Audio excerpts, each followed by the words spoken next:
बिस्मिल्लाह वल्हम्दुलिल्लाह वस्सलातु वस्सलामु अला रसूलिल्लाह व बाद। एक साहब ने सवाल किया है कि क्या रुकू से खड़े होने के बाद जब हम समी अल्लाहु लिमन हमिदा बोलते हैं तो उस वक्त क्या कोई दुआ पढ़ना साबित है नबी करीम सल्लल्लाहु अलैहि वसल्लम से। तो इस बारे में गुजारिश है कि जी हाँ, नबी करीम सल्लल्लाहु अलैहि वसल्लम से कुछ अहादीस मिलती हैं जिनमें कुछ अस्कार मिलते हैं, कुछ अल्फाज मिलते हैं जिनका सबूत हदीसों में मिलता है कि हम उनको रुकू के बाद, खड़े होने के बाद पढ़ें। उनमें से एक आपके सामने यहाँ पर मैं ज़िक्र कर रहा हूँ। सही बुखारी की हदीस है। हज़रत रिफ़ा ज़ुरक़ी रज़ी अल्लाह अन्हु फरमाते हैं कि एक दिन हम नबी करीम सल्लल्लाहु अलैहि वसल्लम के पीछे नमाज़ पढ़ रहे थे। तो जब आप सल्लल्लाहु अलैहि वसल्लम ने रुकू से सर उठाया, आपने फरमाया समी अल्लाहु लिमन हमिदा। तो पीछे एक आदमी था जिसने ये कहा रब्बना वलकल हम्द हम्दन कसीरन तय्यिबन मुबारकन फ़ीह।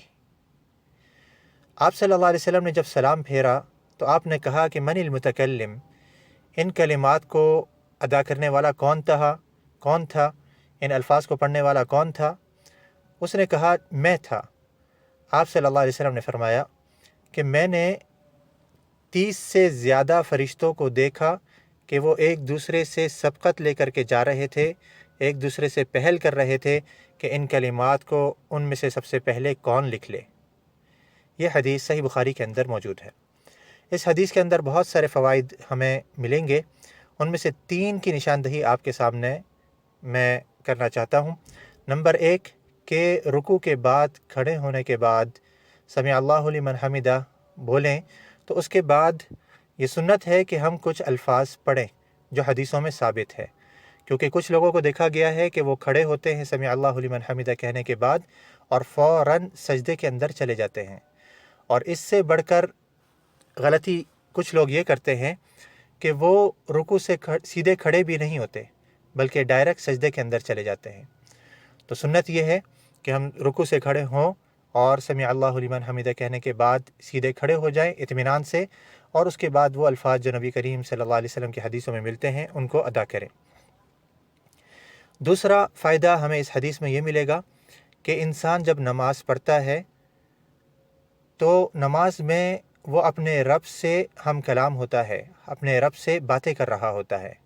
इसीलिए इन अल्फाज़ों के माने पर अगर हम गौर करेंगे, रब्बना वलकल हम्द, कि ए हमारे रब, हर किस्म की तारीफ़ तेरे लिए ही है।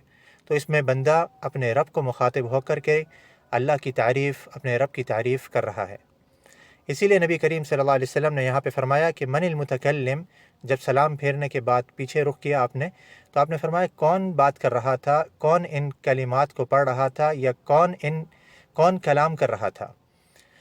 तो यहाँ से मालूम हो रहा है कि हम अपने रब से कलाम करते हैं नमाज के अंदर। इसीलिए हमें चाहिए कि जब हम नमाज़ पढ़ें तो खुशू और खुजू के साथ, गिरियाज़ारी के साथ, अदब व एहतराम के साथ नमाज़ पढ़ें। तीसरा फ़ायदा हमें ये पता लगेगा कि इस हदीस में आप सल्लल्लाहु अलैहि वसल्लम ने फरमाया कि मैंने फ़रिश्तों को देखा। तो यहाँ से फ़रिश्तों का सबूत मालूम हो रहा है कि फ़रिश्ते एक हकीकी मखलूक हैं जिनको नबी करीम सल्लल्लाहु अलैहि वसल्लम ने देखा था। अल्लाह ताला की तरफ से आप सल्लल्लाहु अलैहि वसल्लम को दिखाया गया था, और वो मखलूक मौजूद हैं, अल्लाह के हुक्म की तामील करते हैं। जो अल्लाह ताला उनको हुक्म देता है वो बजा लाते हैं। इसके अलावा और भी बहुत सारे फ़वाइद इस हदीस के अंदर हमें मिलते हैं। अल्लाह ताला से दुआ है कि अल्लाह ताला हमारी हर किस्म की इबादत को कबूल फ़रमाए। वस्सलामु अलैकुम वरहमतुल्लाहि वबरकातुहू।